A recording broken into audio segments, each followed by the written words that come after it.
Thank you all for attending. I hope everyone can hear and see the presentation. If you have any problems at all, you can send a message to the chat to the student assistant, who is Keith's son, who is joining us. We also have Sarah Largos, who is the employer assistant for the employers. And we also have Dean, who is the technological support. So thank you for joining us. We're going to go ahead and get started. We're going to place everyone on mute for right now. And we ask that you will hold all your questions until each presenter has presented, and that you will place your questions into the chat box.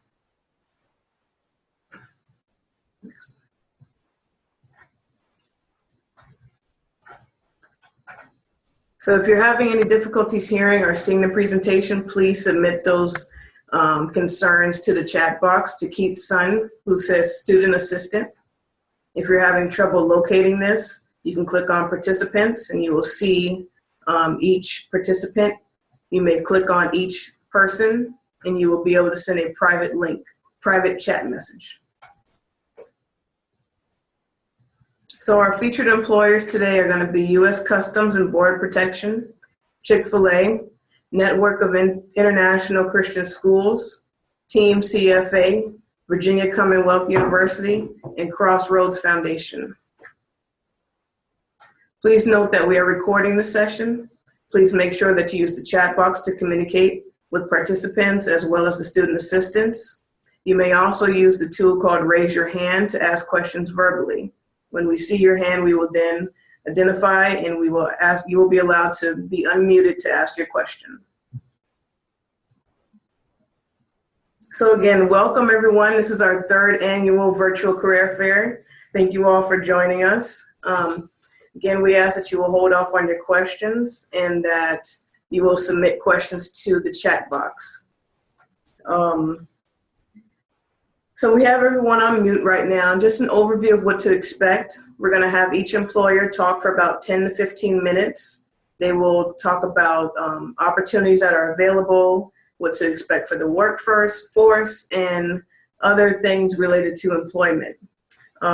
So we just want you all to have the opportunity to kind of interact with employers directly, as well as hearing from them. So before we actually get started, I'm going to start with prayer. Lord, thank you for this day. Thank you for what you're doing in our lives. We just thank and honor you for allowing this event to happen. We ask that the students will receive all the things that they need, that the employers will present, and that everybody will have an enjoyable experience, that the nerves will be at ease, that the technology will work. And Lord, we just thank you because you have organized this event to happen. We give you all the praise and honor. In Jesus' name I pray, amen. Thank you again. So we're going to go ahead and get started. Our first presenter is going to be Danny Truffle from U.S. Customs and Border Protection. Thanks.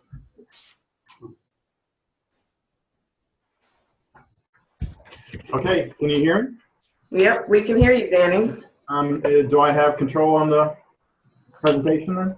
Working on it. We are giving you control in just 1 second. Okie dokie. I believe you have control now. Take it away.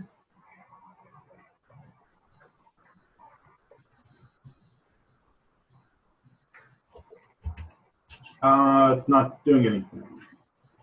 Okay, give us 1 second. Lester Dean is working the technological stuff right now. So Okay. if you could just say anything about yourself right now as he's working on that. Okay, yeah, sure. I'm Danny Freef. I'm a Customs and Border Protection Supervisor here in the Port of Norfolk, Virginia. I've been in Customs for about 11 years, and we are having currently a pretty big hiring blitz, and I think I might have control, maybe not. We have a hiring blitz right now for entry-level CBP officers, and we're going to open one up in the summer for ag specialists as well, and I'll speak about those shortly. Okay. Can you test to see? Okay, yeah, you have control now. Okay. So thanks for joining me, and thanks for joining us today.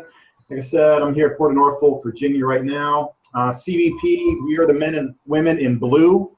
that you'll see when you enter the United States at land borders, ports of entry, at airports and seaports, where the men and women in uniform.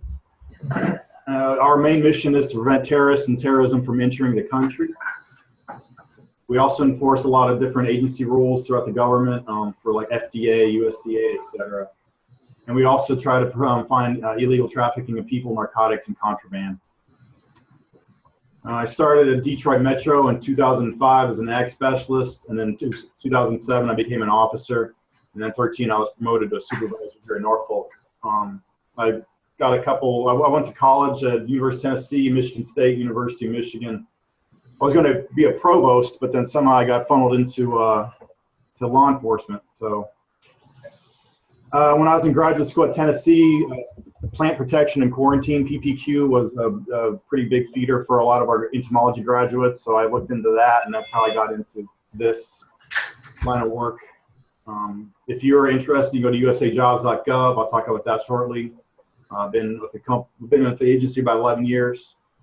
I like my job because I get to do a lot of different stuff, a lot of different enforcement actions, good salary and benefits. The mission of our agency is to protect our country. We offer a pension since it's a federal job. Pensions don't really exist much anymore in anywhere. Ability to move throughout the United States. We have about 260 ports of entry throughout the country.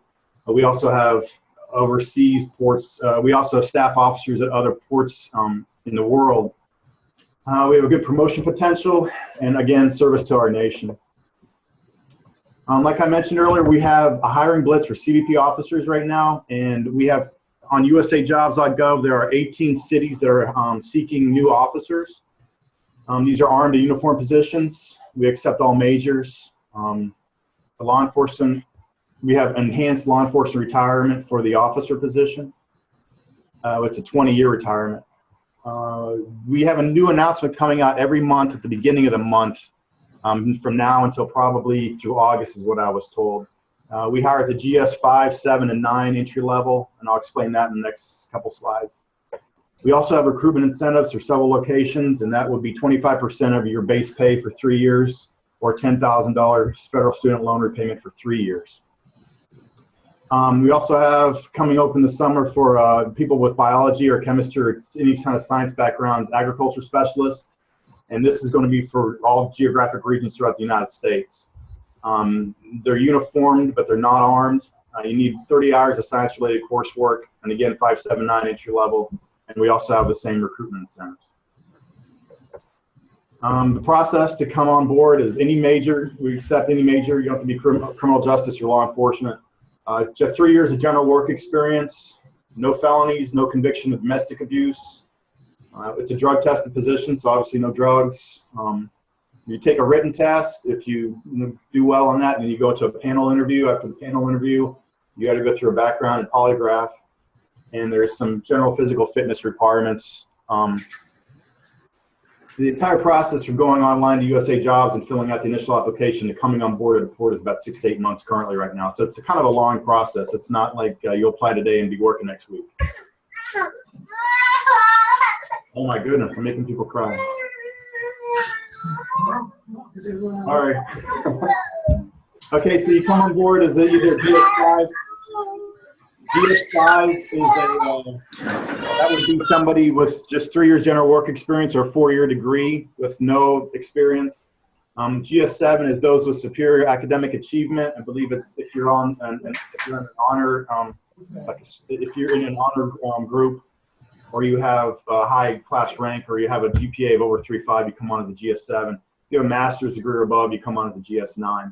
After 1 year, you move on. Say 5, you go to 7, 7 to 9, 9 to 11, and 11 to 12 each year. You start at a GS12, and then you move across the board this way. If you want to become a supervisor or a manager, you have to apply for promotion and take a test and go through a panel interview as well. Then they move on to a GS13.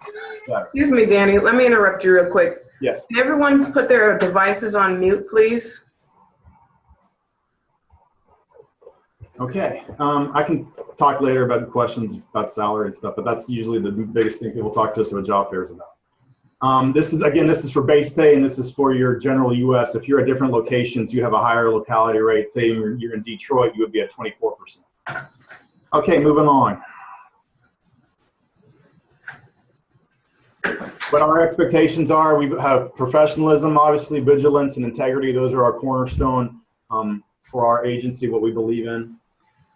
We can also, if you come on board with us, you can expect to be challenged physically and academically, both on the academy and in the job. You get to see and do a lot of things that not others usually see or do. The amount of the creativity of these smugglers blows my mind every year. It's something new. And also, you can expect high standards of professionalism.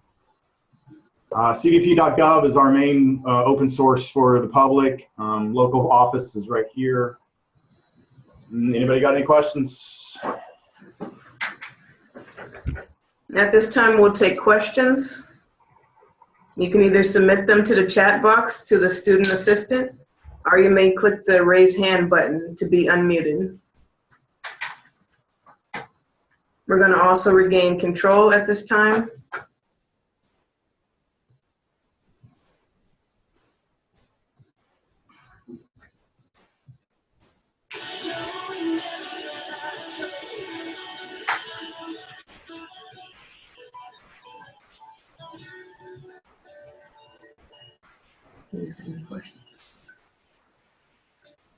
Okay, if no one has any questions, I have a question.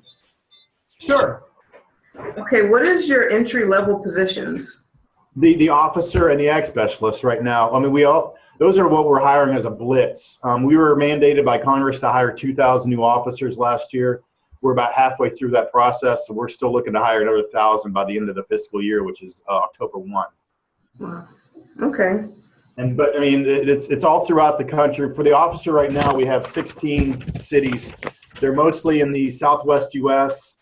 We also have some in Vermont, Washington, Maine, North Dakota, and Texas. The other states obviously are Arizona and California. Okay. Is there traveling requirements for this position? No. Once you go to a port of entry, you're at that port of entry for about 3 years. If you want to travel, obviously we have TDY travel throughout, temporary duty like training opportunities throughout the country. Usually it's down in Georgia or South Carolina or West Virginia, where our main academies are. Okay. You said there were physical fitness requirements. Can you explain that a little bit more? Sure. For the CBP officer, 12 push-ups in 1 minute, 20 sit-ups in 1 minute. Let's see, there is a run, I believe it's 1.5 miles in under 17 and a half minutes. So it's not undoable. Right. Okay. Do we have any other questions from anybody else? Let's keep. Nope. Oh, I can see questions over here. Okay. I got a lot on the chat, so I'll have to respond to them. Okay. Yeah, you also can message Danny privately, but I see we have a question that says, can you come in at a higher step within the GS? What's that? That's everything. Yeah, I understand that. Everything is done through Minneapolis Hiring Center. It's up in Minnesota. If you're a previous federal employee, you probably could negotiate that. I defer to say yes or no to Minneapolis. So, like I said, if you have a master's or you have substantial work experience, you would come in as a GS-9. Now, where you fall along the lines of that step scale is up to Minneapolis. After 1 year, you go to a GS-11. After 1 year, you go to GS-12. So that's probably about a $10,000 bump up each year. So a lot of the new people coming in, they're amazed at climbing up $7,000 to $10,000 per year. Okay. I just want to check to see if anyone who called in, if they have any questions. You can unmute yourself if you have a question.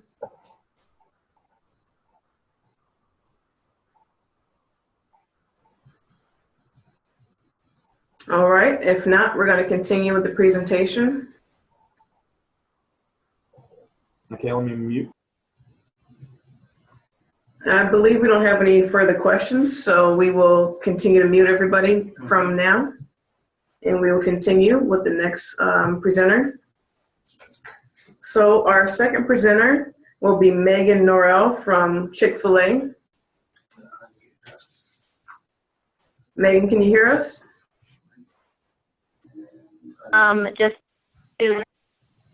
There we go. I'm unmuted. I just need to follow along, and I'll just tell you when to go to the next slide because I wasn't able to log in through Zoom. Sounds perfect. Okay, perfect. So obviously, if you're in the Hampton Roads area or throughout the country, you are familiar with Chick-fil-A and our famous chicken sandwich, but we are obviously more than just a chicken sandwich, which is kind of our campaign we've had for the past 12 months. So of course, Chick-fil-A is dedicated to making a difference by providing our guests with a remarkable dining experience. And our mission is to have a positive influence on all who come in contact with Chick-fil-A. And I think that you'll see that if you're in the store and that you see our campaigns that we have. We do birthday parties, we do events for kids there, we do a lot in the community with churches and schools and things like that. So we're not just a chicken sandwich, we're a lot more than that. So a little bit about me, if you go to the next slide. My title is Talent Director, and I found out about this opportunity actually searching online, which about 95% of job seekers find their employment online. So understandable that I found this opportunity online as well.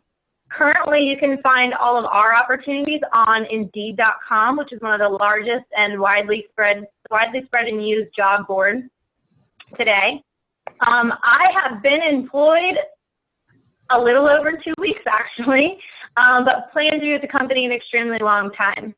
I enjoy a lot about working for Chick-fil-A, and it's been extremely different here versus any other employment that I've had. There's just something to say about the people that work there. And if you ask anybody why they work at a Chick-fil-A or why they've been there 5 years or 10 years, they will all tell you it's the people. And I'm no different. I get to work with amazing people every single day who just have a desire to serve. And it's really been amazing. I also enjoy the flexible schedule and, of course, us being closed on Sunday. That's something that we get asked a lot about, especially for our customers that come in every single day. And yes, we do have customers that come in 3 times a day, 6 days a week. And that's what they always ask us is, why in the world are you closed on Sunday? And we always tell people that we're not a Christian company, but we are a Christian-based company on Christian values. And the number one reason why we're closed on Sunday is for our team members. So that just speaks to me volumes to the company that they actually are closed on one specific day to give back to the team members and say, this is one day, every single week you're going to have off, whether that's to go to church and praise God, whether that's to spend time with your family or friends outside of activities. But for me, working for a company that's going to give me that day instead of taking profit as a company speaks volumes about our values. If you go to the next slide, please. So our expectations and what do we expect? We, of course, expect all of our team members to have a willingness to learn. And that goes back to, you don't have to have any prior experience. So you don't have to have any restaurant experience, any management experience, anything like that. You just have to have a willingness to learn. Be respectful of others, of course, treating other people how you would want to be treated, and to come to work every day happy to serve our guests. So when I ask people, which I do every single day, what do you love about Chick-fil-A? I hear the chicken, of course. I hear our customer service, and everybody there is always so happy. And they're happy because we make it a great place to work, and we have people that are dedicated to serving our guests. And if you can go to the next slide. So what can you expect as a team member or an employee? You can, of course, expect a supportive and flexible work environment. We have opportunities in the morning and at night, and we are very flexible with your schedule. So if there's something that you have reoccurring going on, we are really flexible and open to that.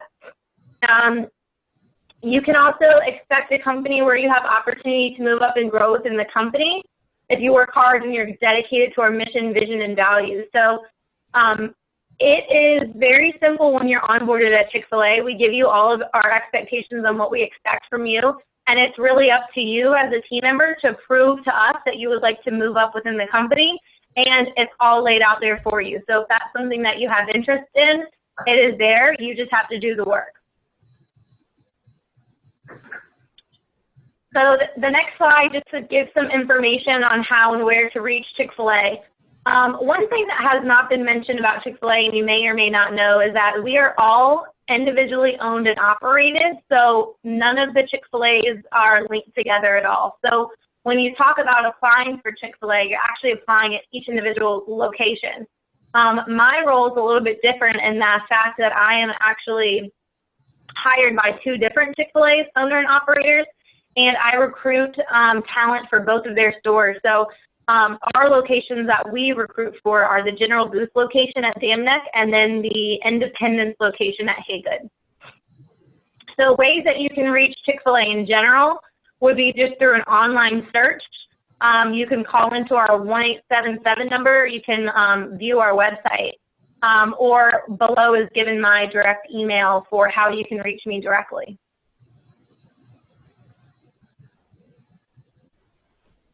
On the next slide, what opportunities are available at Chick-fil-A? Pretty much every single position that we have, we are always hiring and recruiting for because we believe it is a best practice to bring on as many great people as we can. We don't really ever have a hiring freeze. In addition to that, at night especially, we have a lot of great high school kids that have a lot of things going on. They go off to college, things like that. So nighttime, we're always hiring. Restaurant supervisor, this is a little bit different. So this is kind of what we had talked about, or I had talked about earlier, about just always, we try to always bring people on, and if they want to move forward and work as a supervisor later on, that option is there. So we bring typically each of our team members on as a regular team member, even if you have, let's say, 3 years of restaurant experience.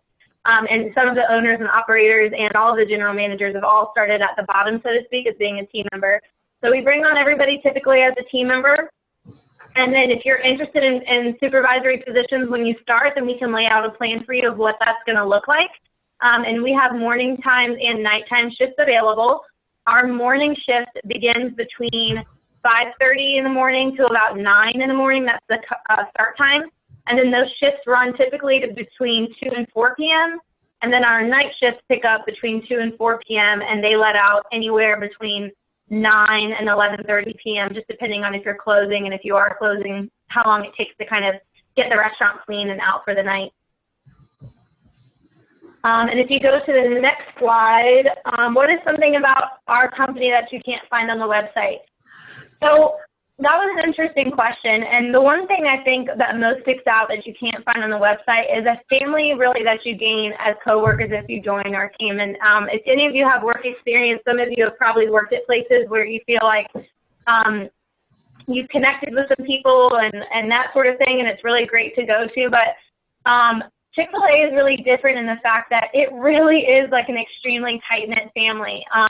And it's been my pleasure over the last 2 weeks to get to know both of the locations and the team members there. And I can't say that enough. It's everybody I talk to, you know, why are you here at Chick-fil-A? And it's really the people. And when people ask me, what do I love about, you know, what makes this place different? And it's really just the people. We spend a lot of time interviewing and vetting all of our team members to make sure they're the right fit, not only for our need, but that they are right fit value-wise and that they support service and all of those things. So it really is incredible to work with that tight-knit family and just have some extra support there. I've had team members tell me that they live here and they moved away from home, and this is essentially the only family that they have. So that's one thing that you can't see from our website.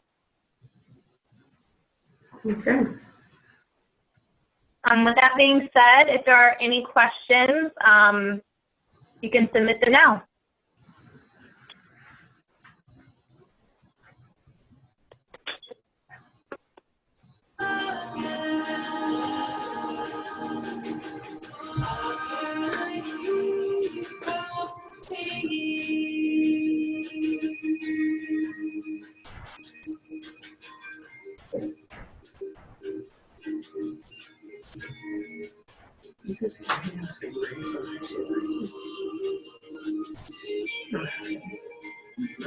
I should be able to see it. It says it right here.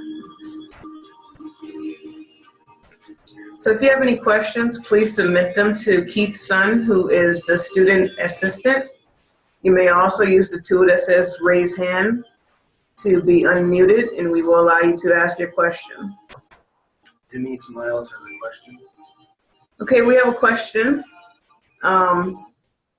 Denise Miles, would you like to say your question, or should we read it to you? Read it for you.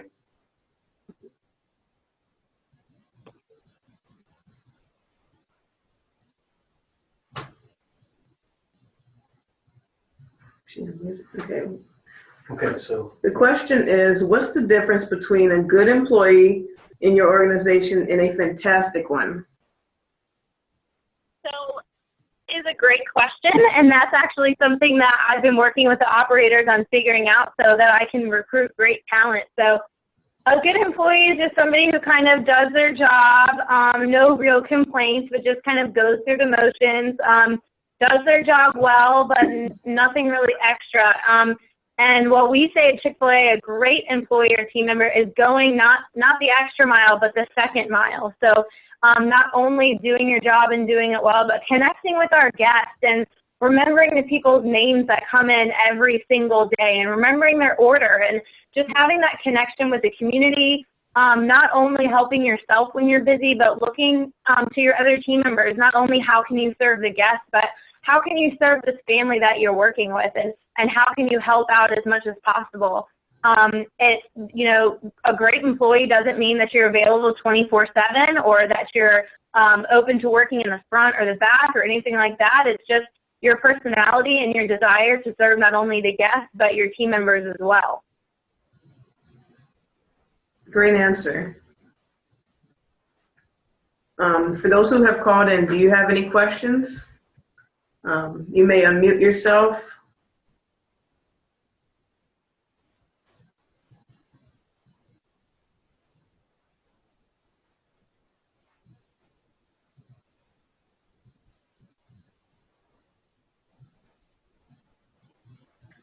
Okay, I have a question. Sure. So I know you said that everyone starts out as a team member. So did you start out as a team member as well? Actually, when I went through training, my position is a little bit different. I'm actually the only position within the company that does not support the company operationally, which means that I'm not in the restaurant every day serving our guests. And the reason why that is because they really need somebody dedicated specifically to interviewing and scheduling and things like that. So, but I will say, when I started, I onboarded as a regular team member. I went through all of the regular training so I would know what each team member goes through. I worked the drive-through for the first time. I worked the cashier. I worked in the back in the kitchen just so I could get an idea of what our team members are doing, what their struggles might be, and how I can best find talent for each one of those positions. So that's kind of a yes and a no answer. Okay, perfect. Well, thank you. Thank you. Yes, no problem. We're going to go ahead and mute you and continue on with our presentation. Great. So, yes, thank you again. Again, students, you can send messages to Keith Sun, who is our student assistant. Since Megan is not on the chat, you will not be able to send her a direct chat message, but you can send her messages by sending them to us. or by sending her to her email. Or by sending it to her email. Her contact information is on the PowerPoint. And you may send her information to her email.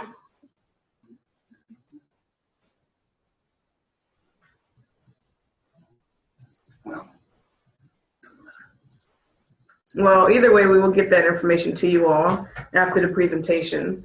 Our next presenter, next slide, is going to be Joy Rush from Virginia Commonwealth University. She is joining us via phone. Can you hear us, Joy? Yes, I can. All right, thank you and welcome. Absolutely. Thank you for having me. Well, hello, everybody. Like she mentioned, I'm Joy Rush, and I'm actually the graduate recruitment coordinator here on campus at VCU. So my theme is a little bit different than the featured employers. I have received an abundance of inquiries about VCU's graduate programs, and I wanted to just make sure everyone kind of has the information they need in order to start that process if you're looking to go to grad school.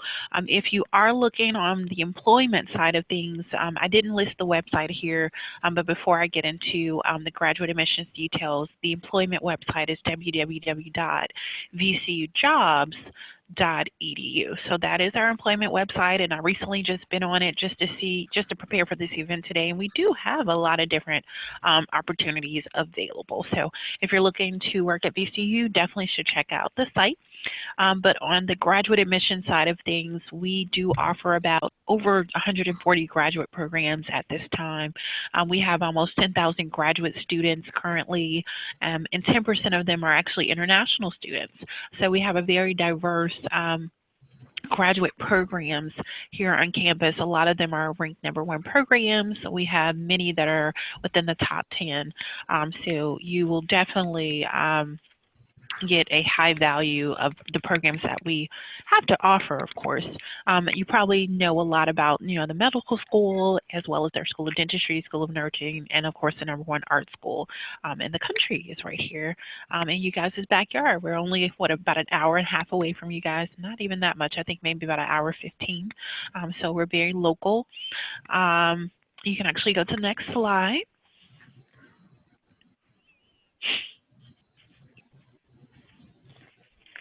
Awesome. So that tells you my title. That's also the website. I put that website there because a lot of the times students want to figure out, where do I actually go to get information about graduate admissions, and that website, or about graduate programs in general. And that website actually gives a lot of very good information about the application process. It also has the VCU Bulletin, which is kind of like an online catalog. So instead of having that big book that you flip through to look through programs, of course, everything is online now. So that's where you'll find all the program information. And every single program that we offer, from the medical schools, from the professional schools, all the way to the academic campus, you'll find every single program that you may have an interest in on that website, and you can click through it. It's really, really easy to navigate. And also, my contact information is also listed on that website, so you can easily connect with me as well as the graduate admissions office here. We also help you with the application process. So if you applied, we're like the keepers of your paperwork and all that fun stuff to make sure it's well organized, so you can always follow up with us in reference to your documents as well. So you can go on to the next slide. Okay, so a little bit more about VCU. Of course, your expectations at VCU, which you may already know a little bit about, is we do have first-rate graduate programs, of course, and research is very, very important to VCU. If you're looking to do research while you're here, you're more than likely going to get that opportunity to do so. But not only just do research on your own, you're going to have, majority of your research will be working with a partner, whether that be a faculty, a staff member, or as well as your fellow student body. So you'll definitely get a chance for doing, research opportunities. And it doesn't even matter what field you're in. We do have research opportunities all across the university. If your field requires it or if it does not require it, you still have opportunities to dabble in research and learn more. We do offer a lot of different interdisciplinary opportunities as well. We have some programs that specifically merge the fields, like our new Da Vinci Center that merges the art school, the School of Business, and the School of Engineering. And most recently, they've also included the School of Humanities and Sciences in that merger. So they basically merge those students and provide programs that are relative to new and creative innovations. So we have a lot going on with VCU at this time. It's a really, really exciting time to be a part of the VCU, part of the RAM community. And like I said, I've gotten a lot of response from CNU, from Christopher Newport, and I am here to answer any questions that you guys may have. And You can also email me directly at jdrush@vcu.edu, and I'll try to post that as well so you guys can see that. And I can directly be emailed, and I pretty much respond within 24 hours or less. So I guess you guys, I'll open it up for questions.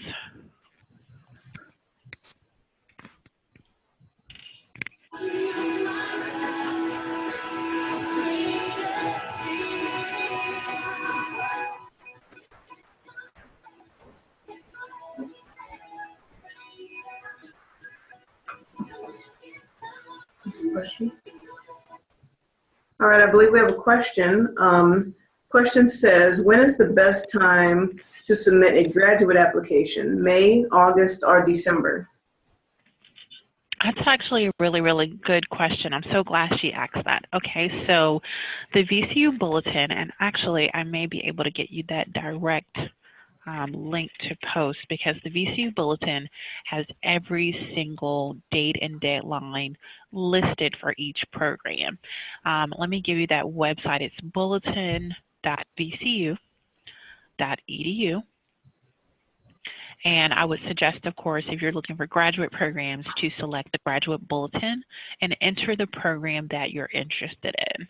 And that will typically pull up directly to the program dates and deadlines, when your your application is due. I always suggest to my students to apply minimum of 2 weeks prior to the deadline. You also want to look at the financial assistance. So if you're looking for financial assistance, you may want to apply by that deadline. Sometimes they have separate deadlines for financial assistance, and sometimes they don't. I always suggest the earlier the better. But the thing about graduate programs or graduate admissions at VCU is they're sometimes different as far as their dates and their deadlines are concerned. Some deadlines are in March, some in April, and some even in May. So you just want to be mindful of the deadline for your program, but I can always be contacted if you do have any questions in reference to the dates and deadlines for your program. I always suggest that in the last semester of your junior year to start probing and following up with possible programs, so that way by the time you're in your senior year, you're already starting the application process and already know the dates and deadlines so you can apply appropriately. And I'll go ahead and post the link to the bulletin here so you guys can have it. There we go. Okay, thank you. Absolutely. I heard you mention the employment website. I don't know if you posted that or if you could repeat that for us. You know what? I'm going to go ahead and post it, and I'll say it again too. It's vcujobs.edu. Okay. All right, thank you. Does anybody else have any questions? Or anyone on the phone? Those who have called in, you will be unmuted at this time if you have any questions.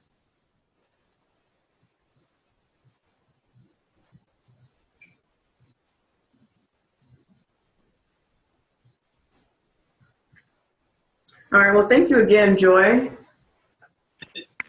Absolutely. Thanks for having me. You're very welcome. Okay, our next presenter is Jamie Pop from Network of International Christian Schools. I believe Jamie is on the line with us. Hello, can you hear me? Yes, we can hear you. Can you hear us? Perfect, yes. All right. Can you see the presentation? Yes, but I don't know if I can control it myself.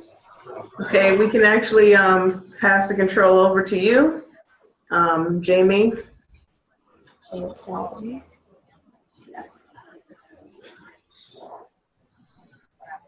I'm using the app on my phone, so I'm not sure. Okay.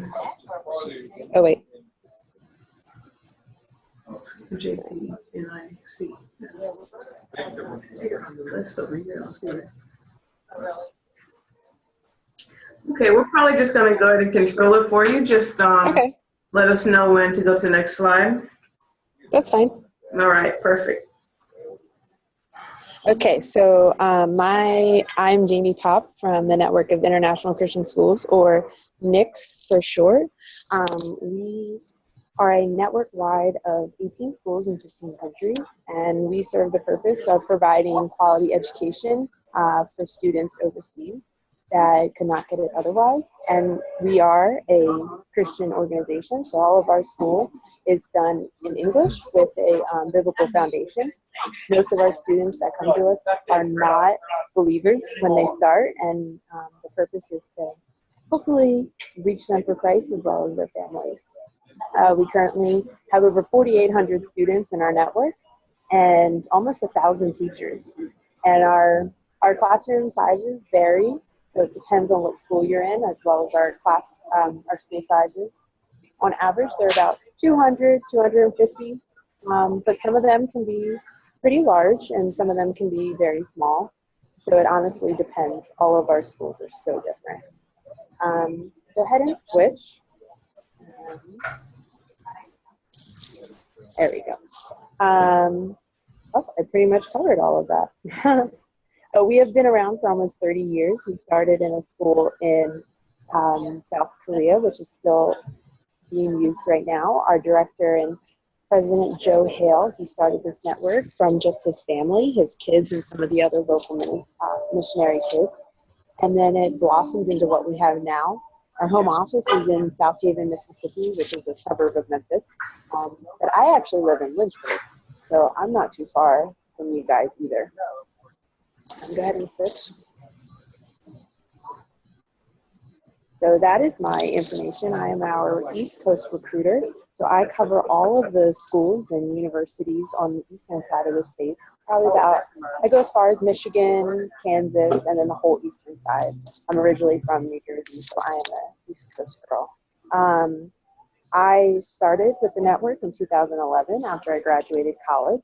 And I went over to our school in Nagoya, Japan, and I taught there for 2 years. And I taught third grade. It was a wonderful opportunity. I really learned a lot, grew spiritually and emotionally, mentally, and loved what I did and who I was able to minister to. I came back to the States in 2013, did a few things here, different opportunities, and then in August I got hired as our East Coast recruiter, and I've been doing that for almost a year now. Our Facebook and Twitter and website information is all on there, so you can definitely check this out and follow us on all those different social media platforms. We post tons of information for teachers and fun little pictures from our students and from our current teachers around the network, and you can really get a good idea of who we are. Go ahead and switch. So our mission is kind of what I mentioned before, to establish a worldwide network of Christian schools that are staffed by qualified Christian educators who use a biblical worldview within the environment. And our purpose is to reach the world for Christ through education.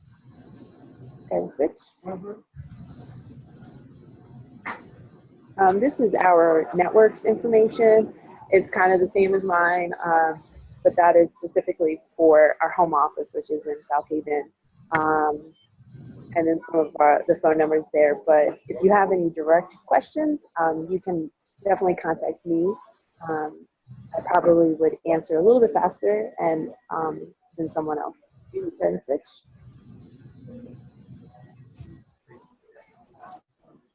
So currently all of our openings are on our website at nics.org/career. We have about 50 openings ranging from substitute teacher all the way up to director. So any type of position that you might be looking for, that you might be qualified for, we probably have. Some schools have multiple openings and some do not have any. So you have to look on to be able to see.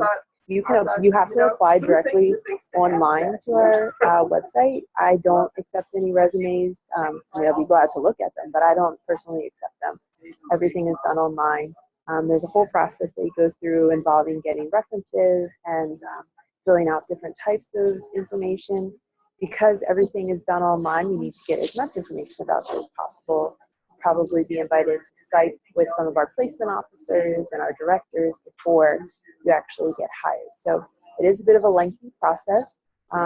We are currently still hiring though for fall, so don't let that deter you. Definitely check it out if you have graduated or are graduating right now, or maybe even at the end of the summer. We have an ongoing hiring process, so everything is open until that position is closed. Go ahead and switch.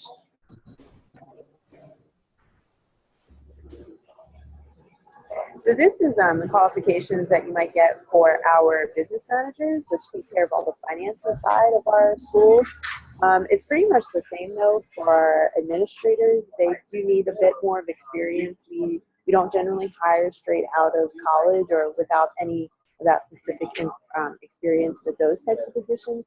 For a basic classroom teacher, you just need to have a state certification in teaching, and with that, probably a bachelor's in teaching, unless if you have a bachelor's in a subject matter and maybe your master's in teaching or a teaching certification, you need to be certified and qualified somehow for teaching.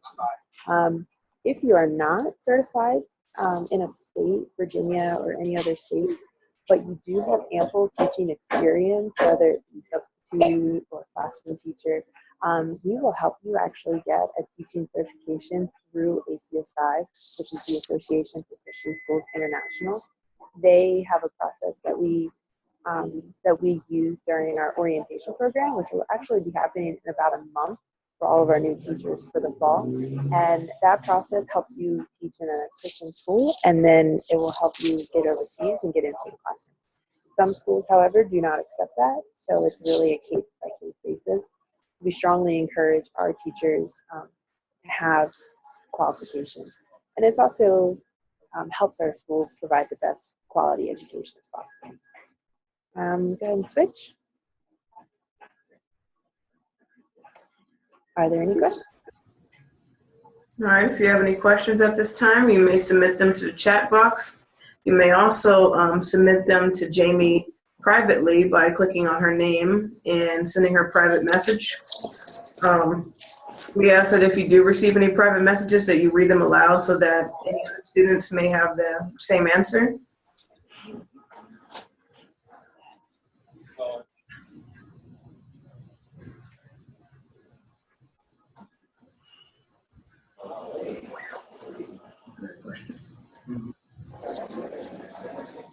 Okay, Jamie, can you hear us?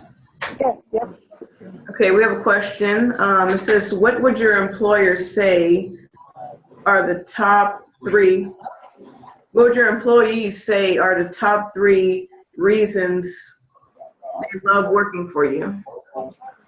Oh, absolutely. So I think one of the number one things is that we provide a family-centered environment. We are very much about the network and making sure that everybody in the network is being fed in whatever way possible, spiritually, emotionally, physically. We understand, since pretty much everybody in our home office has at one point worked with Nix overseas, we understand that you're kind of over there by yourself without family, especially if you are a young single person. So we want to provide you with as much family atmosphere and as much communication as possible. I think another thing that our employees love is that we do not do any standardized testing in our schools.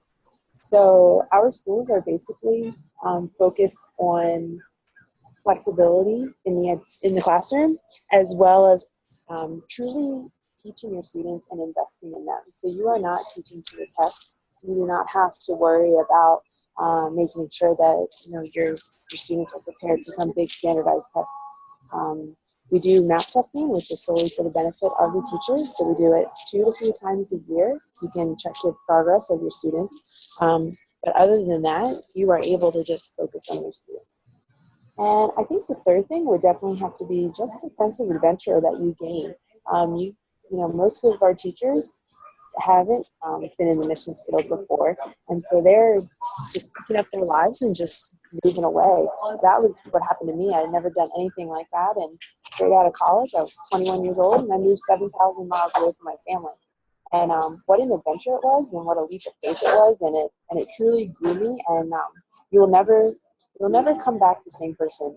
And I think that's really neat to be able to see how the Lord grows in that way.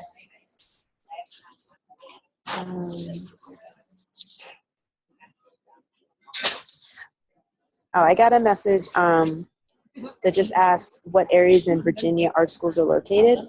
We are not located in any places in the United States except for our home office in Mississippi. I just live in Lynchburg because I do a lot of recruiting at Liberty University, but all of our schools are overseas. So any position that you might get hired as, you would be going overseas. The closest place that we have is Mexico City, and the furthest place is China, Singapore, Indonesia, probably all of our Asian schools.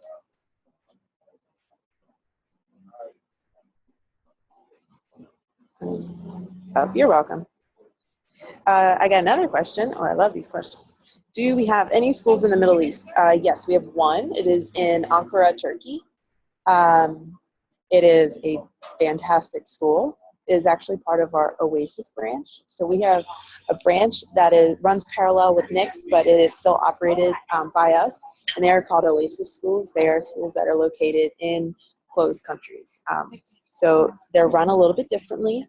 You would still be an employee with us, still get all the same benefits that everybody else does. But your atmosphere would be a little different just because of the environment in which you are working. That's a great question.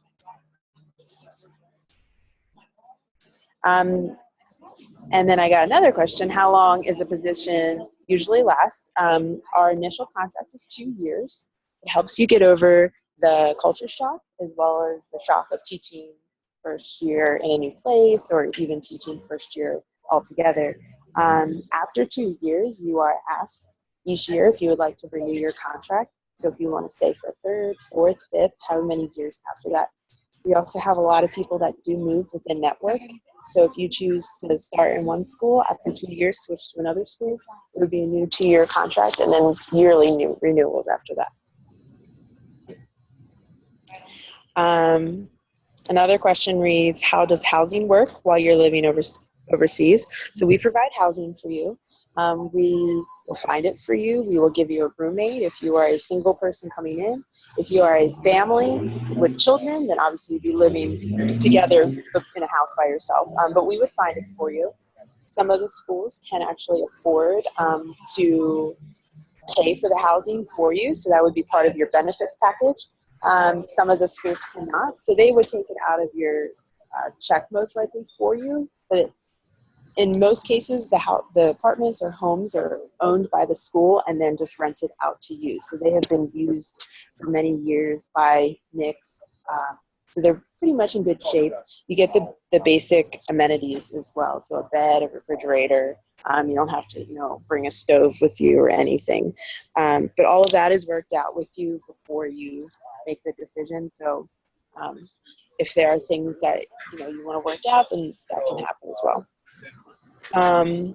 Wow, the questions just keep coming in. Okay. So is there a need for concentration in special education? I believe we do, yes. We have a school in Seoul, South Korea called Yongsan, and they have a couple reading specialist positions opening right now for special education. And then I just put up a special education posting for our school in Gyeongju, which is also in South Korea. I take care of all of our Asian schools because of my experience in Japan. But you definitely have to check out the website if there's any other opportunities in some of our other places as well. Another question is, does your website list school locations across the globe? Yes, if you check out our website, nics.org, you can see where all of our schools are specifically. Like I said, we are in 15 countries, so we are very much widespread. We have a lot of locations in South America and Asia. We have 2 in Africa and then the 1 in Turkey. We don't have any in Europe or Australia, unfortunately. And our only one in America is our online academy that is housed in our home office in Mississippi. But I do not believe they are hiring. Any other questions?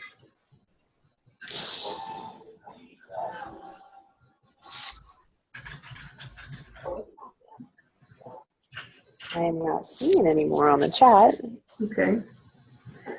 Do you have postings on CareerLink? On Regent's website? Yes. Yeah, those are just general though. They are just, administrator, business manager, teacher.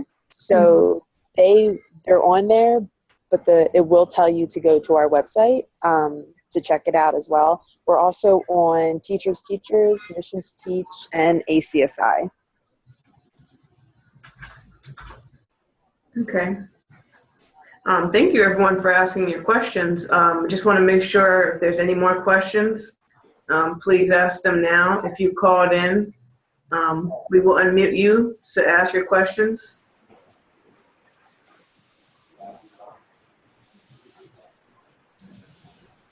Please speak up if you have any questions.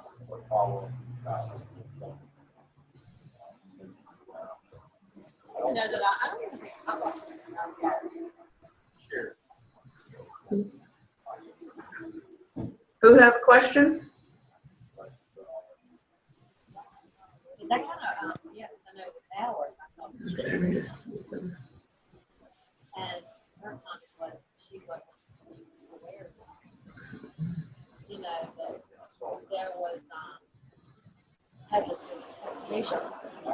Okay, Jamie, can you hear us?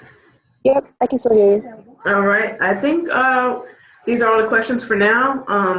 If anyone has any questions later on for any employer, we will have opportunity to ask your questions later.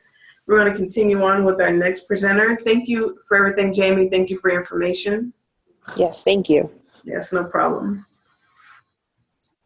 Okay, so our next presenter is Matthew Mathis from Team CFA. Not to be confused with Chick-fil-A, this is Challenge Foundation Academy. Matthew, are you with us? Yes, I am. Can you hear me?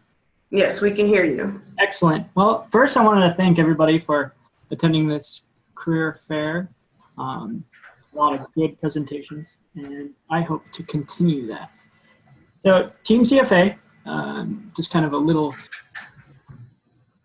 So Matthew, just a heads up, we've given you the control over the PowerPoint, so you can control this at your will. All right, good. All right, so a little bit of history behind Team CFA. Our genesis really happened in the 1980s. Our founders were John and Martha Bryant. They set out to help change the Department of Education across the United States. Between 1988 and 2006, they donated more than $18 million to schools across the country. And then in 2006, they decided that they wanted to start their own school. Fast forward from 2006 to today, we now have 15 campuses across the country, primarily in Indiana, North Carolina, and Arizona. We are adding 5 new schools this year, and we endeavor for the next 5 years to increase that number 5-fold each year. Some of our postings, you'll see we're talking about expanding also into Tennessee, as well as this week we're beginning to discuss opening up schools in Michigan. So with that, our overall goal for those that can see the PowerPoint as well, or the presentation, as well as those that can't, I'll kind of read through it. Team CFA exists to serve families and communities across the country by educating American citizens. Our aim is to produce citizens who fully understand our nation's founding documents and who appreciate what a privilege it is to be an American. Our curriculum its foundation is this statement. We use core curriculum, or core knowledge curriculum between the grades of K through 8, and then once in high school, we allow each high school to tailor their own curriculum based off of what student bodies they have. Some of our schools are STEM focused, some of them are music focused, some of them are general educational focused. So with that, moving on to our next point there, Team CFA is actually honored this year to have one of the top schools in the country. We were ranked within the top 1% by US News. And I do have a link on there that discusses the school. The school is actually Thomas Jefferson. It's located in Mooresboro, North Carolina. This year alone, our senior class brought in more than $10 million within college scholarships, as well as other college scholarships, as well as tech school scholarships as well. So that school has really been working hard to teach students, as well as they embody what our premise is, which really is to not accept any excuses for teaching students, or there's no excuse to be able to teach a student. Moving on to what we expect. So our minimum qualifications is that you possess a bachelor's degree. In some of our states, we do require a teaching certificate, which we help each student or each applicant apply for, as well as achieve it if it is required. Some of our schools do not require certification, while others do. So while you're teaching, we can help you get that. So that's our minimum qualifications, bachelor's degree. We also have positions available all up and down the spectrum.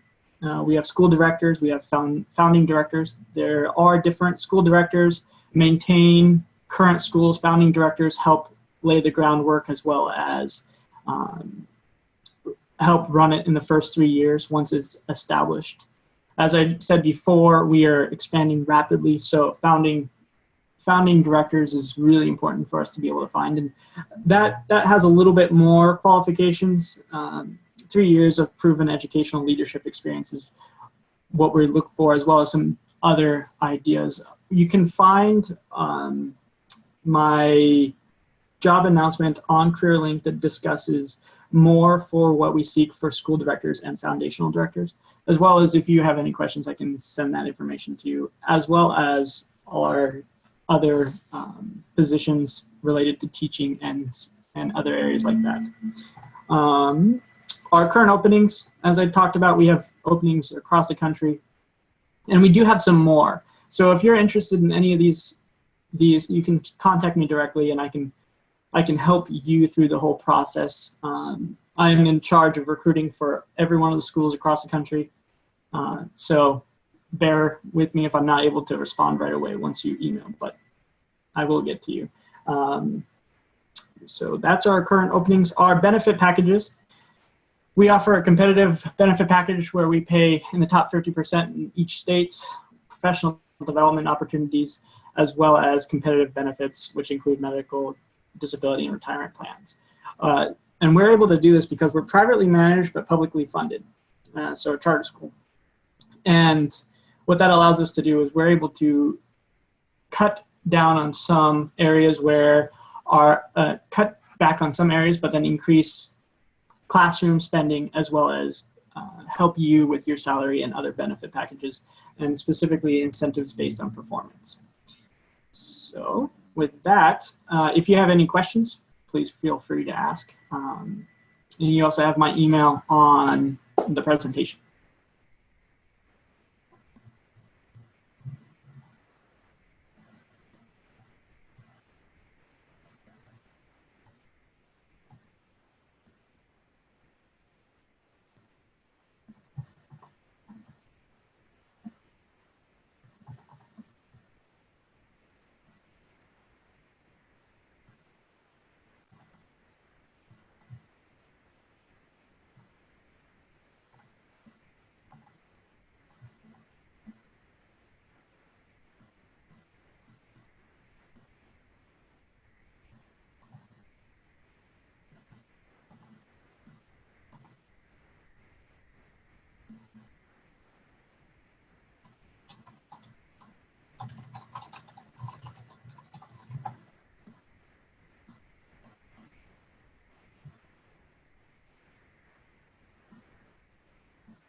Hi, everyone. Can you hear us? So right now we're allowing students to ask questions by sending them to the chat box.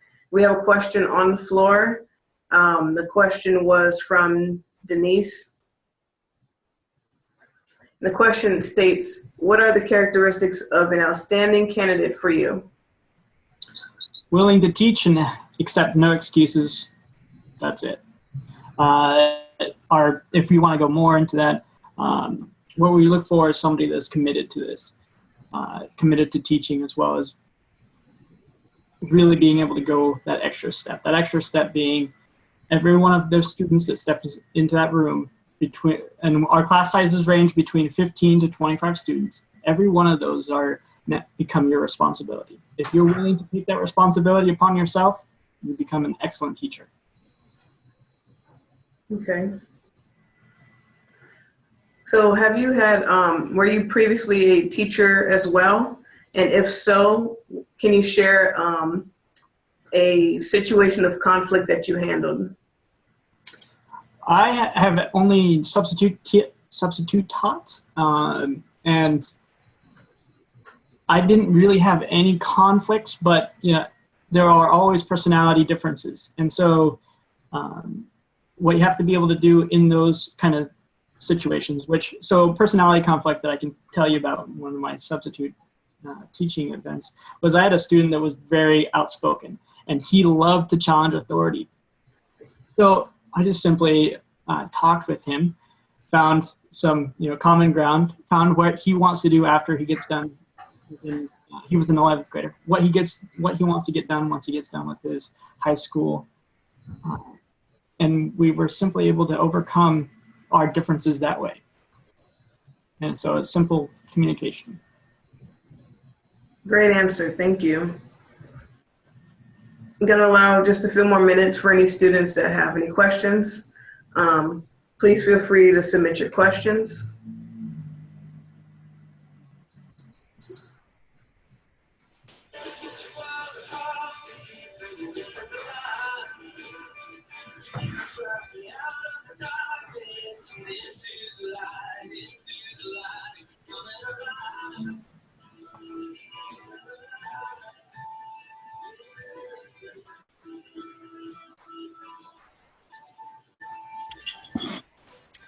Hi, Kendra. Yes, hello. Hi, we have a question from Matt. How is relocation handled? Great question. So for teachers and directors, both we allow a stipend. The stipend's based off of where you are coming from. So for instance, if you were moving down from Virginia to North Carolina, it'd be different than if you were moving from Virginia to Arizona. So it would be on a case-by-case basis, but we venture to cover all moving costs.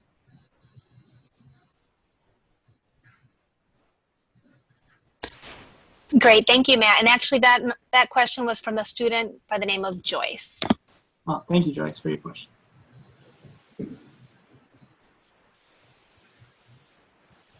Thank you, Sarah, and thank you, Joyce, by the way. If you have any more questions, I'm going to give you a few more minutes.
All right, this is going to be all the time that we allow for questions.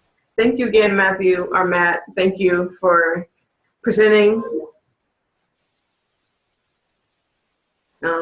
If we have any more questions, we will allow them to be asked at the very end.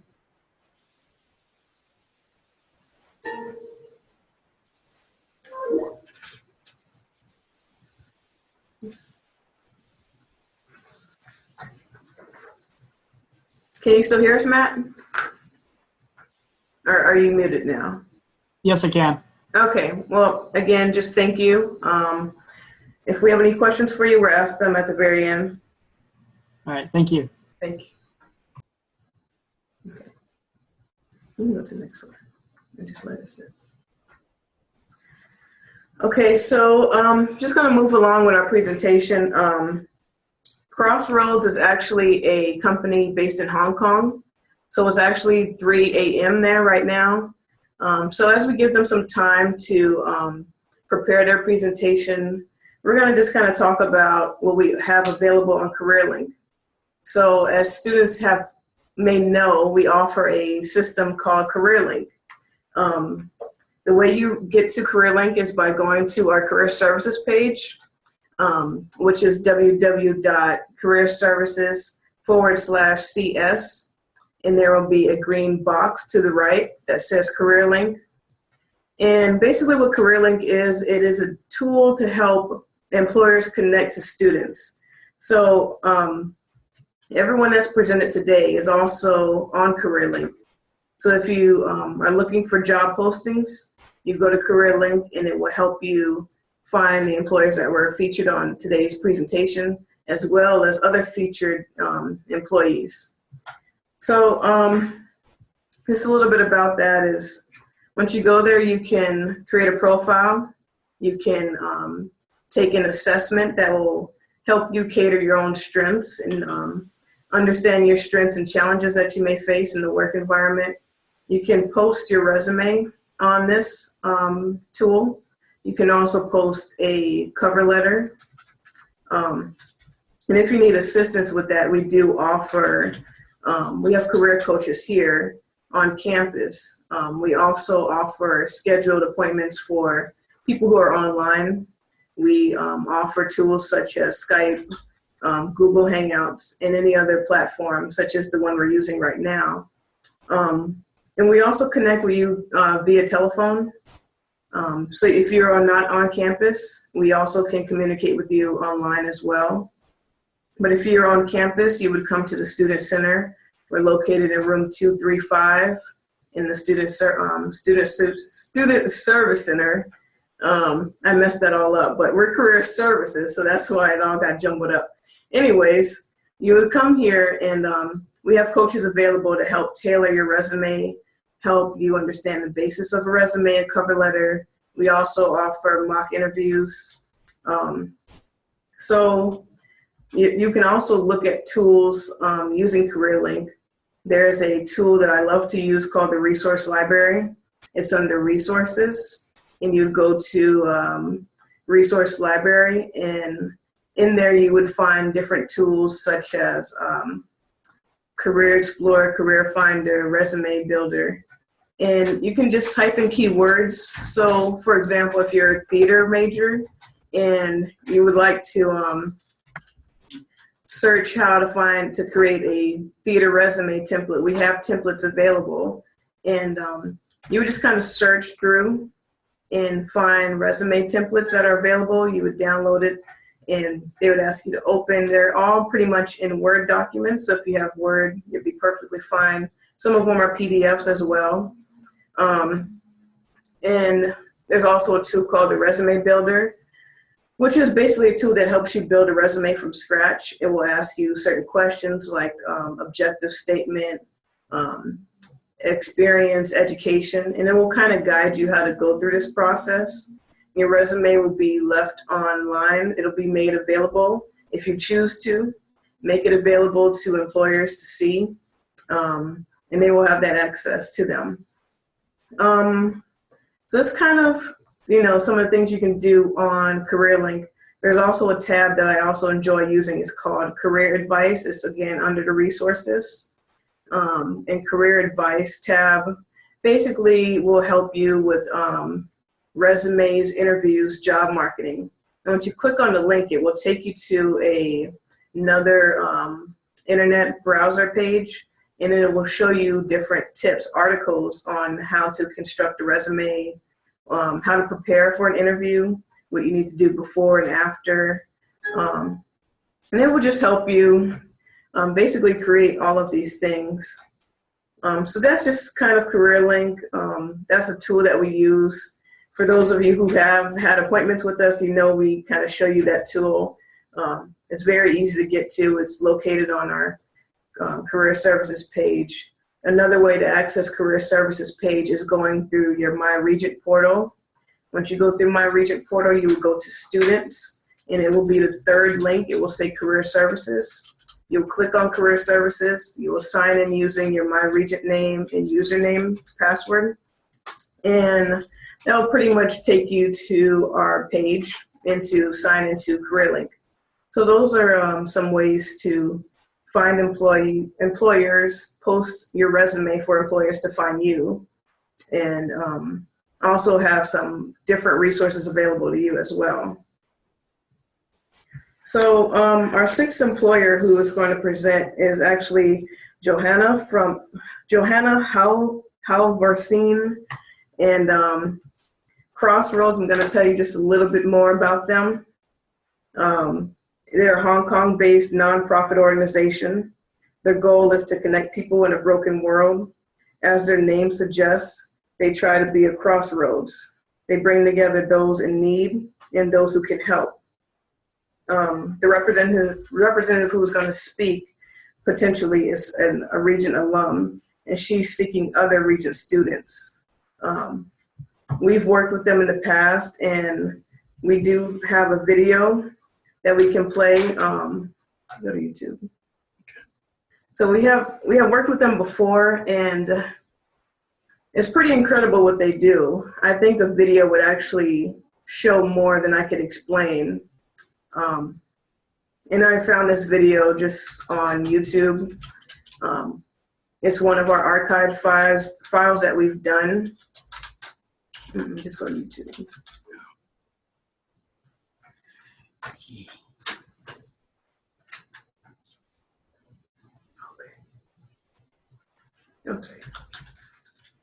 Okay, so we actually have her on the phone,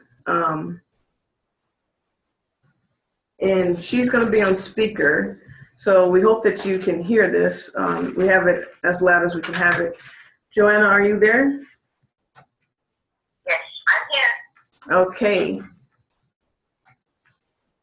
So we have your presentation pulled up here. I was just telling the students just a little bit about your company. If you'd like to tell us a little bit more, that'd be great. Yes, I would love to tell you more. Is now a good time? Yes. Can everyone hear this? If you're having trouble hearing this, please submit to the chat to the student assistant. And we're trying our best to make this as loud as possible, so please bear with us. All right, Joanna? Yes, we are Crossroads Foundation. We are in Hong Kong. That's one of our cool things. If you wanna experience somewhere outside of the States, this is for you. And we are a charity, and our goal is to connect the people in this world. So what we do is we try to be the crossroads between those who have and those who have not.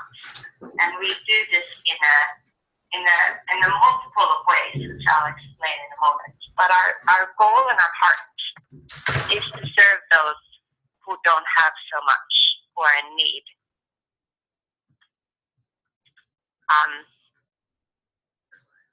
Where are our things? Okay. So we do this in 4 ways. We have 4 parts of our work, which is global distribution, global handicrafts, global experience, and global hand. And those are very big words. But how that works out is our distribution center takes goods from Hong Kong, whether it's from schools, from offices, from people, from individual. We take goods such as furniture, such as household items, and then we send it out to the world. And we are partnering with charities across the world so that we can send those goods out to the charities that are working in Africa, Middle East, Asia, different places, and in Hong Kong. So we distribute those goods, and we partner with those who are working with the people in need. We also do the same online, which is called our Global Hand. And we partner with the people around the world that have stuff, and we try to partner with charities who are working more on the on-ground level with the people in need so that we can connect them to get supplies and stuff. And that's where a lot of our disaster work happens, is on Global Hand website, such as the earthquake in Nepal. We were able to help Nepal and the people there on the ground through Global Hand, as well as the distribution. And we do this by experiences, which is more simulation type stuff that we tell people, and we let people experience what it's like to be poor for just a couple of hours, so that they would have a heart to serve and they would know from a different perspective. Now, last one is the Global Handicrafts, which is working with fair trade and educating Hong Kong about fair trade and having that business model of giving everybody a fair wage around the world. So that's Crossroads in a nutshell. What can an employee expect is one of the slides. And we try to be really good at matching people with the skill set that what you have to bring us. Because our work is so wide that we try to match what you can give to our organization. And everything that we do, you can be sure that you can touch the world in need. The expectations from us. Our major expectation is that you would know that we work on a volunteer basis. We all raise our own support to be here because we're a charity. We try to have a good model for us who have, that we would not take away from those who have not. We raise our own support so that more goods and more help can actually go out to those who need it the most. So that's something that everybody should know. Any questions so far? If you have any questions, please submit them to the chat box. And and we will discuss those. Some of the job opportunities that she sent to me was the IT system administrator. As you can see, the details are on the slide. This is a 3 to 5 year job, I believe. Is that correct, Joanna? Yes, we are looking for an IT system administrator. Our IT system is amazing. I am not an IT person, but our IT people have been around the world in conferences speaking about how different IT systems can work for charities like us and how they can be worked the most to help the world. But we are looking for an administrator at the moment. And the expectation would be also from 1 to 2 years, not necessarily 3 to 5. Okay, perfect. The other opportunity position that's available was the help desk support technician. Yes, also working with the IT team, we have about 70 of our full-time staff and about, give or take, 300 volunteers a day who use our IT systems and who use our systems around the site. So we are looking for help desk support technicians to come on board. So anybody with IT skills that could help the organization to keep going. Yes, and that is a shorter commitment. We are looking for people for 6 months to a year to come on board and to do that. Okay, and I believe that a last position you sent were 2 experienced teachers. Can you tell us more about that? Yes, absolutely. We have, like I said, about 70 full-time staff. With that come kids. We have families on site here who are obviously raising their own support. And in Hong Kong, the English education is very expensive. So we wanted to give families an opportunity to come and serve. And with that, we have a little school, a little homeschooling center. At the moment, there are 9 kids. The ages are between 5 and 10. And we are looking for teachers for next year. So we're looking for a teacher from August to come to committed at least a year to come and teach these kids. Okay. If you have any questions for Joanna, please submit them to the chat box and I will ask them for you. I believe we'll show a video of Crossroads just so that our students can get a visual of what you guys do. I've seen this video and I think it's phenomenal, and I think it'll be great to allow the students to be able to see this as well. And if you guys have any questions after the video or at any time, please submit those questions to the chat box.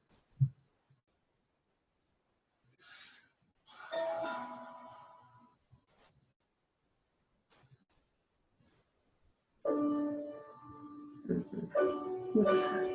This is what you just sent me. Is it? It should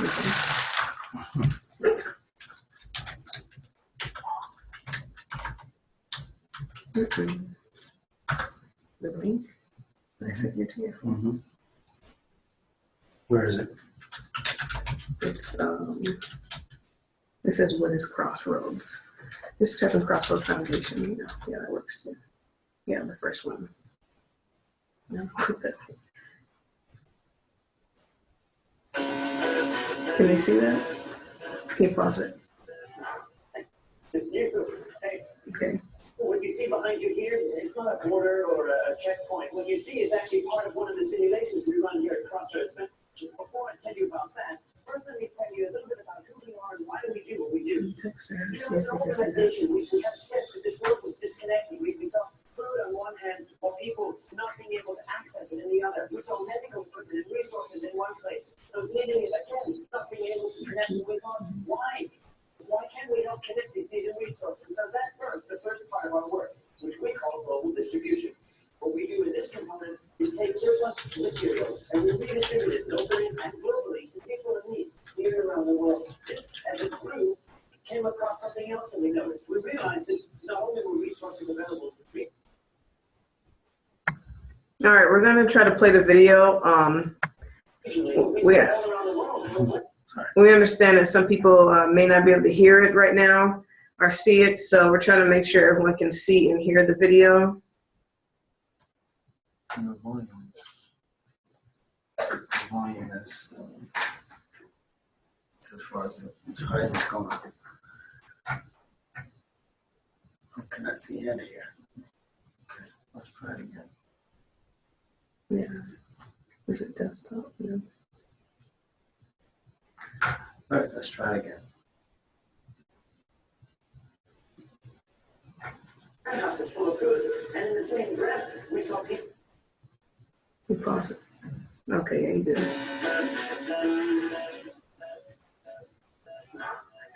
Just you. Hey, what you see behind you here, it's not a border or a checkpoint. What you see is actually part of one of the simulations we run here at Crossroads. But before I tell you about that, first let me tell you a little bit about who we are and why we do what we do.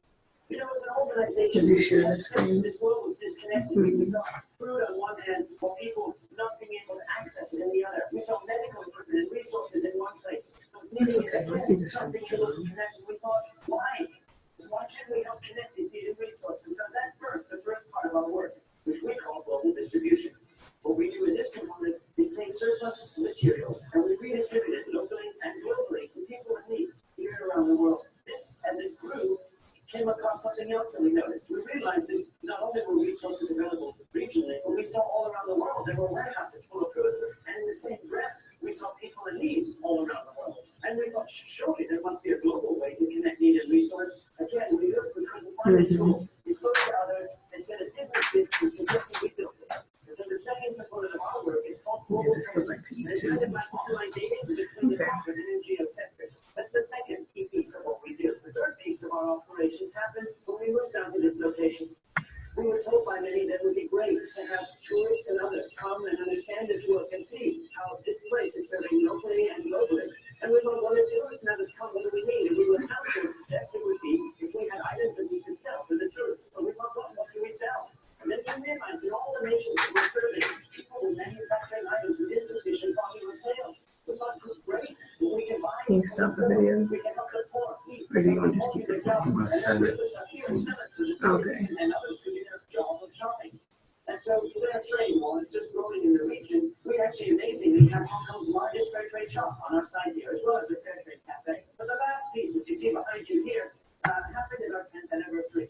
For our 10th anniversary, we thought, what could we do to show people why we serve? And then a crazy idea came across. We thought, well, wouldn't it be great if we could bring CEOs and others from Hong Kong, or we could bring them out to this location, strip from them their watch, their wallet, their cell phone, their laptop, give them hammers, nails, and a pile of trash, and then let them build in slum houses. And just for 24 hours, they could have a sample of what life is like for the many that we are serving. We did it. We were a little scared. But these business leaders came back to us and they said to us, this was huge. This is my office to feel what I'm feeling. Can I bring my office back? Principals brought teachers brought students, and they said, we can't just do 24 hours. You have programs in 2 or 3 hours. My people could feel it.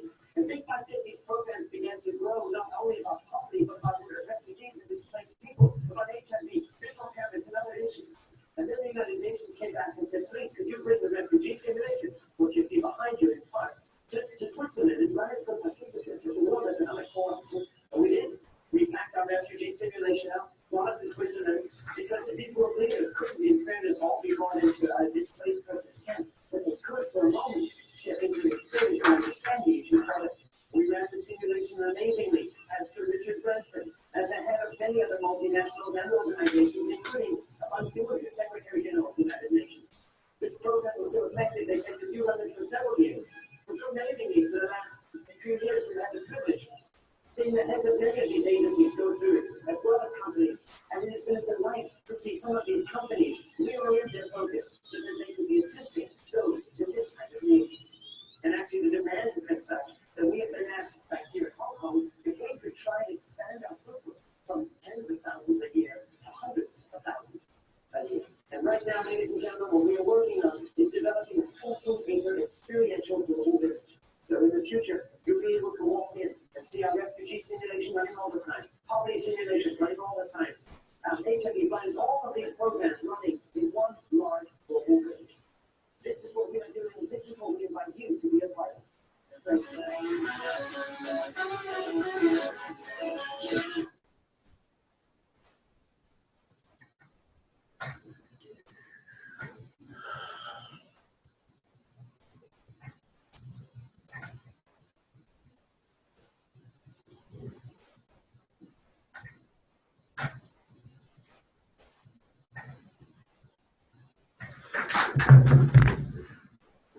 All right, thank you, everyone.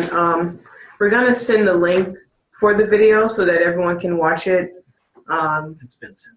Yeah, okay, so the link has been sent to everyone so that you may watch it. For those of you who are doing this via phone, we will make sure that you get this all in your email.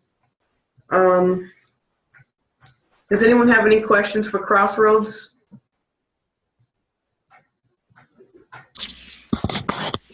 Yes, hi, Keandra. Yes.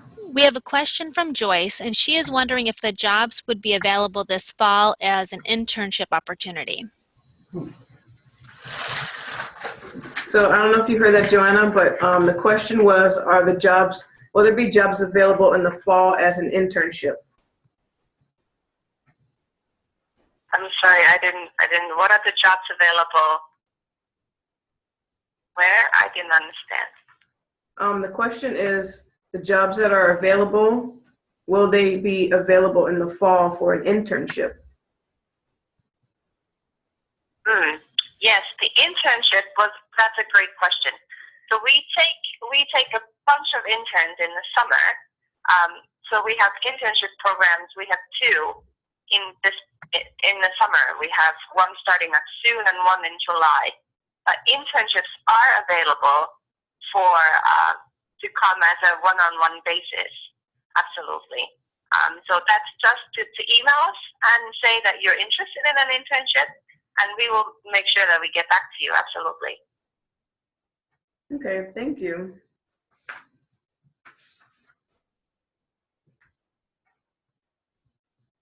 Do we have any other questions right now? Thank you, Sarah.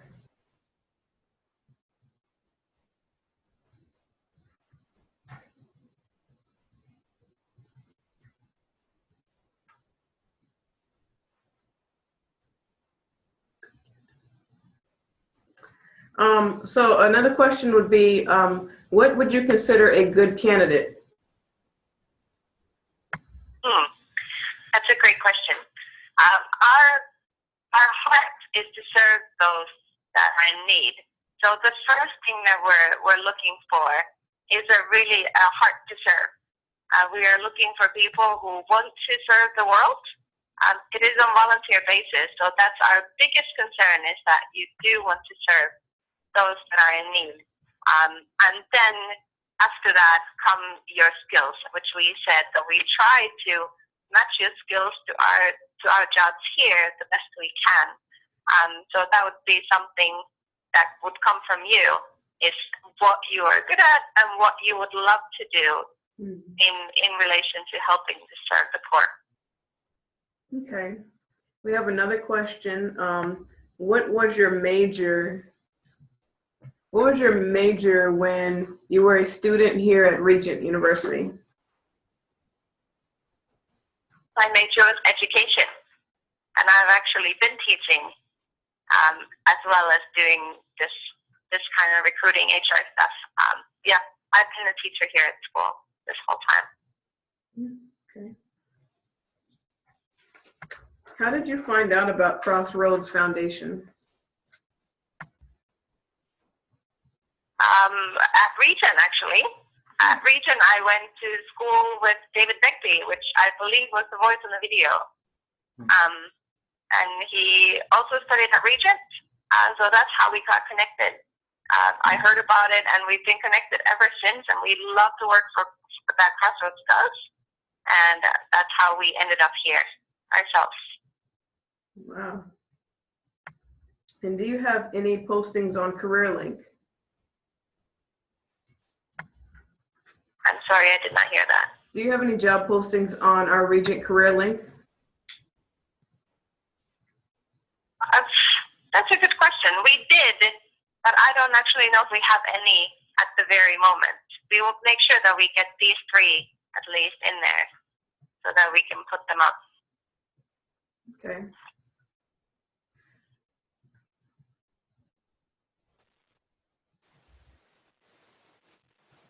The students who are on the phone, do you have any questions?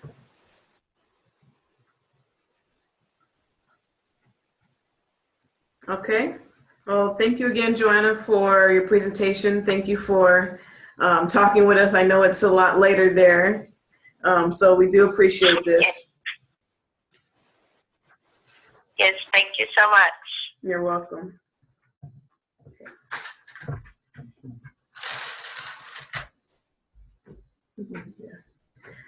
So at this time, we're going to see if anyone has any questions for any of our employers. Here are a few questions for everyone. Just to start off, what is something about your organization that we cannot learn from your website? And that's for anyone. You may use the, for those who are on Zoom, you may use the raise hand feature so that we can know when to unmute you, so that we're not talking over each other.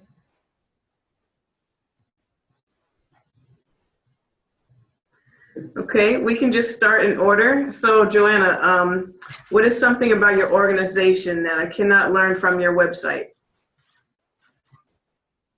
I think that the biggest thing in our organization is our community. So we all come from different parts of the world, and we come to work for a goal and the same purpose. And our heart is the same, and so you can find that on the website. It's the community feel that we have here at Crossroads. So we work and we live together as a community, and that's one of the greatest things about this place. Okay. Next question, same question for Joy Rush. What is something about your organization that I cannot learn from your website at VCU? Can you hear us, Joy?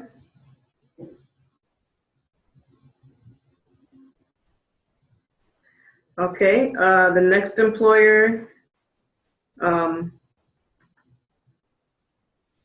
I believe Megan kind of already answered this. I'm trying to go to the people who are on phone first because they don't have the capabilities. Megan, can you hear us?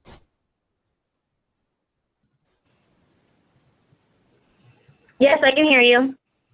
Okay, I believe you already answered, but if you could just kind of answer again, something else that we cannot find about your organization on the website.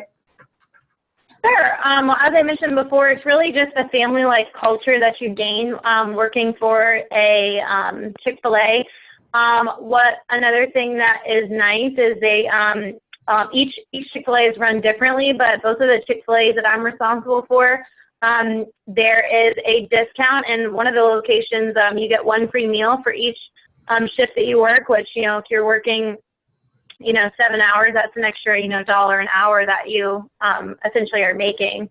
So that's something that you don't learn. And also just getting to work with an operator and an owner. So a lot of business graduates like to come to Chick-fil-A because they get the opportunity to work every day with the operator and kind of pick their brain on just everything it takes to own your own business. So I think that's a huge added bonus for a lot of business graduates because they want to know what it takes. And some people want to know what it takes to be an operator and how do they get there. So that's also something that you can't tell from our website. Okay, thank you for sharing. Next person we're going to ask, we're just going to start from the beginning. So Danny, what's something about your organization that we cannot learn from the website?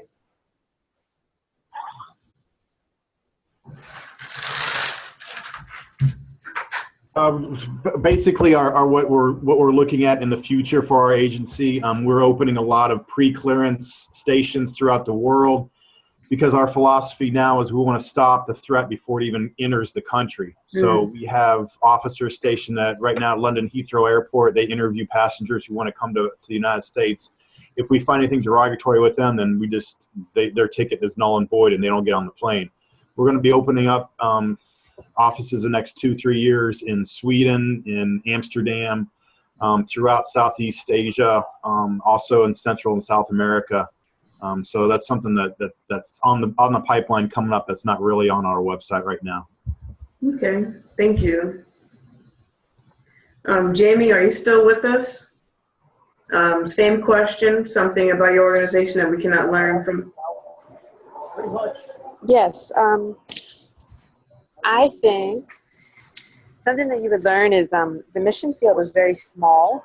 Once you get into it, you kind of start to know everybody, and it kind of goes back to that other thing I was saying about being a very family-centered organization.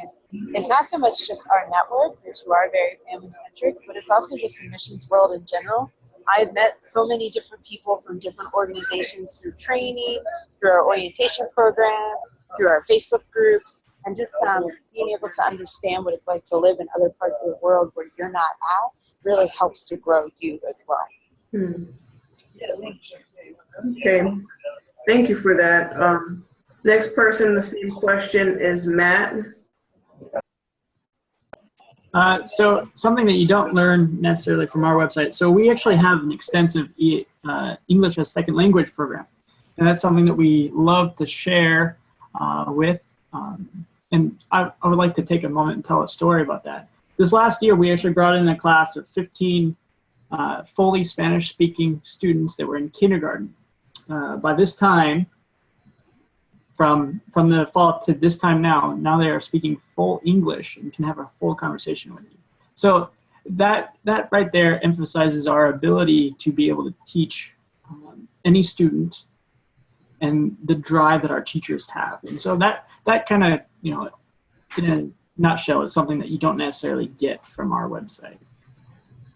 Wow, thank you for sharing that story with us. I'm going to see if anyone has any questions right now. Yes, hi, Keandra. Hi. We have a student who has asked if Matt from Team CFA could share his website again. Okay. Certainly, our website is teamcfa.org. And that'll take you to the home page.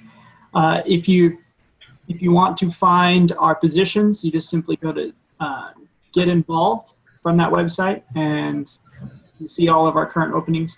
But again, like I said, the best way to get to our current openings is just email me or call me, and I can share with you our current openings as well as our future openings later down the road.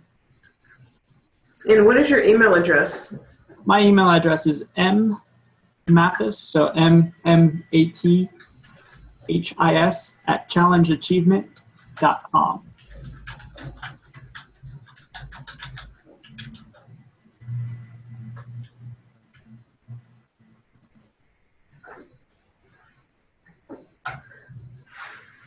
Okay, so if there's no other questions on the floor, the next question is, can you describe the organization's culture?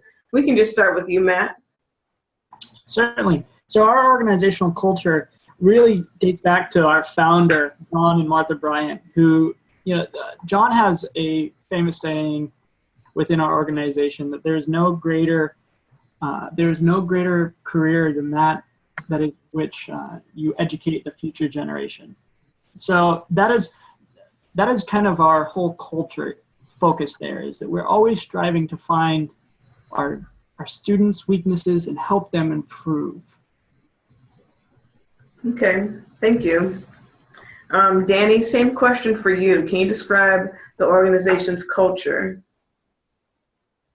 Sure. We're the nation's biggest law enforcement agency. We're a merger of USDA agriculture, immigration, and customs. And customs was founded in the late 1790s, so it's one of the oldest agencies in the country. and we're all united against the fight for terrorism and terrorists and trying to keep the country safe. That's pretty much our culture. Yeah. Thank you. Megan, same question goes for you. Just describe the organization's culture. Sure, I think I've touched on it a little bit, but we do have a family, a close, tight-knit family, and so you definitely see that coming in, and we also have a high value on Christian values and morals and things like that. So I think that a lot of people, when they come into Chick-fil-A, they see our culture and how we work together to not only, like I mentioned, serve our guests, but serve our team members as well. And typically when you walk up to a register or you come through the drive-thru, that's what you'll hear is, "How can I serve you?" And that's what we're here to do, is just serve people and be remarkable. Okay, thank you. Jamie, if you would I think you kind of briefly talked about the culture there, but if there's anything else you want to say about the culture at Nick. Yeah, I think we're very family oriented. Like I said before, but I also think we're kind of a melting pot of many different cultures, because you have the culture, your home culture, and you might be living and working with people from a country other than your own. My roommate was from Korea, but she grew up in Guam, so she had a couple different cultures. But then you also have the school environment, which you could be having up to 6 or 7 different nationalities represented within your classroom. So we're kind of a melting pot of so many different things, but the really neat part about it is that you can take that and you can create your own atmosphere within your classroom, and you can kind of embrace every different environment and every different culture. And it's really different. It's really neat to be able to see that. Okay, thank you. Joanna, is there anything else that you would like to say about Crossroads culture? I was just reflecting. I believe I said a lot of things already, but yes, our culture is just to serve those that are in need, and it's a very unique culture here in Hong Kong. We come from so many different nations as an organization, as people who work here, and so we have the nations all together here in one place. So we have about 26 different nations working together, and so that kind of already does the culture for ourselves. We're trying to learn each other's cultures and work together to serve the common goal, to serve those in need. Okay. If you don't mind, could you describe your hiring process to us?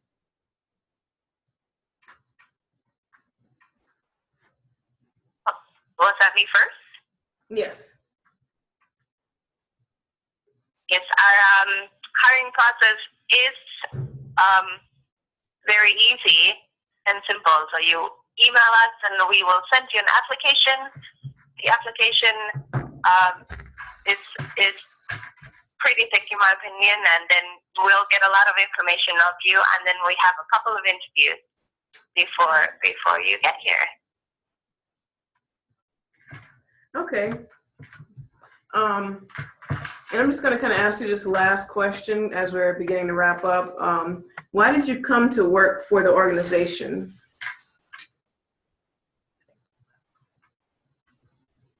And for me? Yes, for you. All right, sorry about that. I came to work here because of the amazing work that we get to do. Every day, people's lives are changed because of what Crossroads does.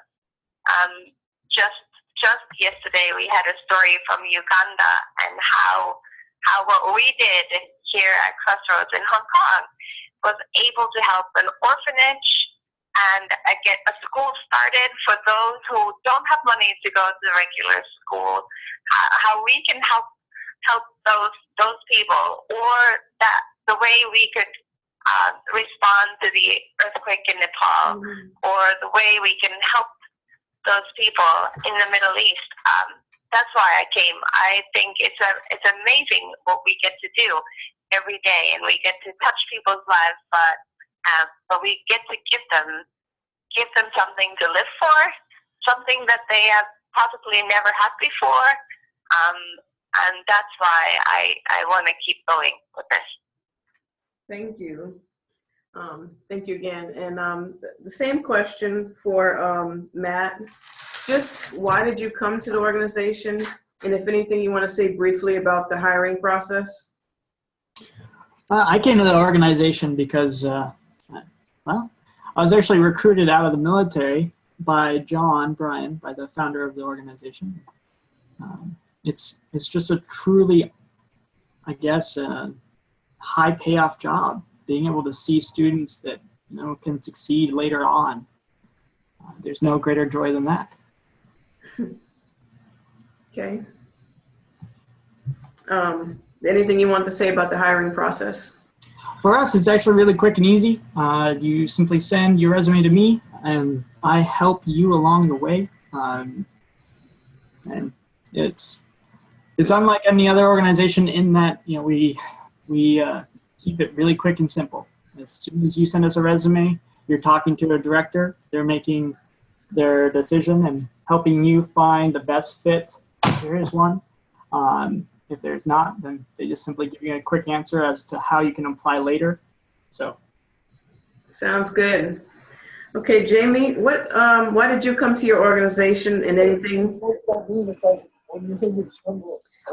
Yeah, so when I graduated from college 5 years ago with my degree in education, there weren't many places that were hiring. So I thought, why not go overseas and try it out for a little bit? And I knew I didn't want to be in a secular environment if I was going to be living overseas. So I actually just Googled international Christian schools, and Nick's popped up. And when I looked at our website, I found that it was exactly what I was looking for. The doctrine that we follow is what I was brought up on. We are pretty much non-denominational, but we are classified as Baptist. So it was everything that I believed in, and so I applied, and our application process is a little bit more lengthy. It starts with an initial online application. You just have like your basic qualifications. Make sure that you are qualified to teach or whatever position you're applying for, and then you get passed on to one of our specialists who deal with all the different regions, and they actually pair you up with a school that they think would be best fit. So we try as best as we can, especially if there's multiple positions for what you're applying for, to put you in a school environment that would be best for your business. And then after that, you get passed on to the director of the school, and they will interview with you, and then it just keeps going from there until the director will make the final offer for a position. And then once you get accepted and you accept the position, then it goes back to the placement specialist, who will then work through everything with you, getting your visa, getting your housing set up. All of our positions are paid, but some of them do not pay as much as the others, so you might need to raise support. So we help you through all that process. Get you through the orientation process, which happens at our home office the end of June, and then we send you overseas, and we walk through everything with you. All right. Sounds great. All right. Well, we are actually just about out of time right now. Any questions that you have for any employers, please contact them via their contact information, contact them through the chat boxes. Again, thank you all for participating in this. Thank you to all the employers, and thank you to the students for coming and participating in this as well. I would just like to give a big thanks to my team, everyone here at Career Services. We have Lester Dean, who is the technical support. We have Keith Sun, who is the student assistant. We have Sarah Largos, who is the employer assistant. We've had help from Mary, who was our employer relations, big help from her. We've had help from Stephen Witherspoon doing Facebook and things of that nature, and Sarah Nett Williams, the director here. Just thank you to everyone who came to participate. Go to the next slide. If you have any questions, you can actually email us, Career Services. You can also view our website and see all the people who participated in the presentation today on CareerLink. Go to the next one. Again, thank you all. Have a blessed day.